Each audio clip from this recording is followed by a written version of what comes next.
Welcome to From Betrayal to Breakthrough, and here is a mini dose of Dr. Debi where I'm sharing tips, suggestions, strategies, and sometimes just motivation to have you move past your betrayal once and for all.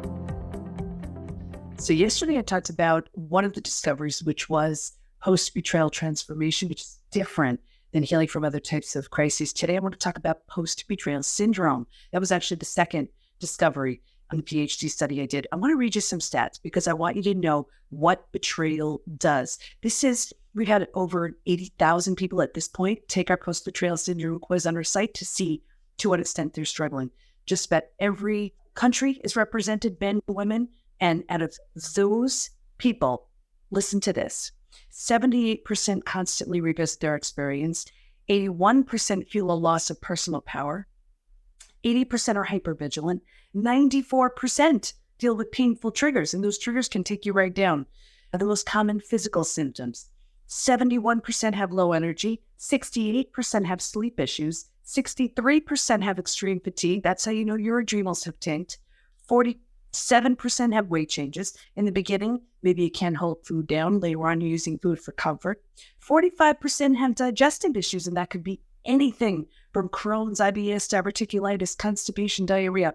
The most common mental symptoms, 78% are overwhelmed, 70% walking around in a state of disbelief, 68% are unable to focus, 64% are in shock, 62% can't concentrate. So imagine you have a gut issue, you're exhausted, you can't concentrate, you still have to work, you still have to raise your kids. That's not even the emotional ones. Emotionally, 88% experience extreme sadness, 83% are angry, 82% feel hurt, 80% have anxiety, 79% are stressed, just a few more. Here's why I wrote the book Trust Again. 84% have an inability to trust. 67% prevent themselves from forming deep relationships because they're afraid of being hurt again. 82% find it hard to move forward. 90% want to move forward, but they don't know how. Now, here's what's even worse. You didn't hear me say anything, 20%, 30%. These numbers are high. What's even worse is, think about this. These stats aren't from a recent betrayal. This could be something that happened decades ago. Your parent did something awful. The girlfriend or boyfriend who broke your heart in high school, whatever it is. That person may not know, care, even remember. They may not even be alive.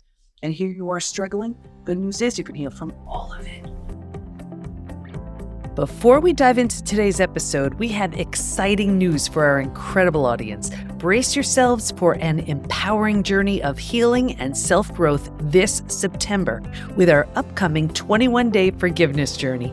For 21 days, we'll be sharing insightful stories and powerful strategies to help you master the art of forgiveness. We get it, forgiveness can be tough, but remember, it's the key to breaking free from the chains of resentment and pain. And it's just a word until you do it. So let's make it happen together. Make these 21 days some of the most transformative of your life, and let's turn forgiveness into a shared, uplifting journey.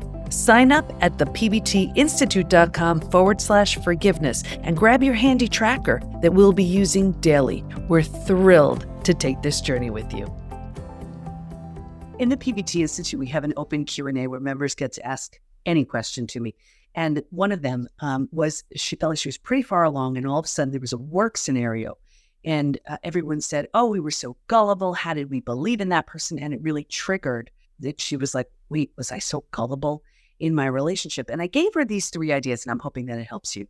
Number 1, instead of feeling like, oh, I'm so stupid, I'm such an idiot, no, none of that. You don't know how to think that way, and that's a good thing. So that's why you didn't see it coming.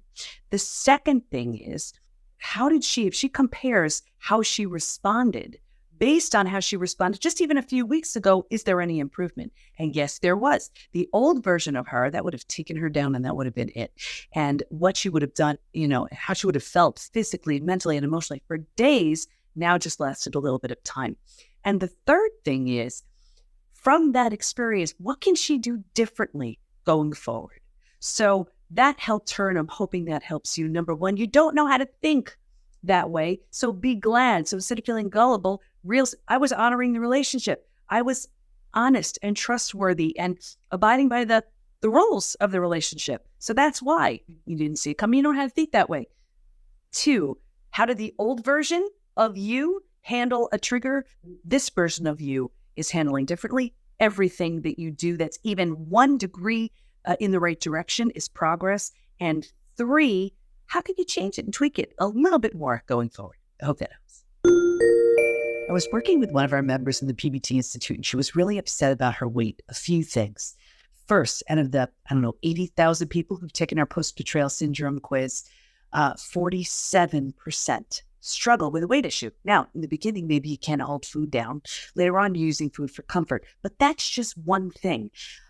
What happens is when you are under so much stress, the body hangs on to that weight and will not let it go. It's really, really common to have such stubborn weight that just will not release, specifically around the middle. So if all of a sudden you're like, where the heck did this come from? That stress is causing that weight gain, and it's stuck there and it's hard to go. Now, here's the thing too. When the stress releases as you move through the experience, the weight releases as well. But I told her that, here's what you want to do. Look at it like after betrayal, it's like you're in the ICU. You're just in the ICU and all you want to do is get into the recovery room.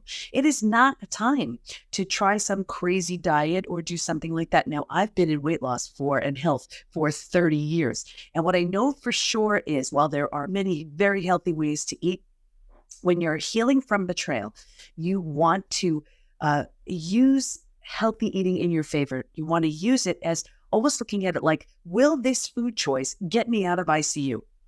And you're learning how to love yourself and nurture yourself, which is something that we absolutely do not do when we're healing from betrayal. Now, here's the other thing.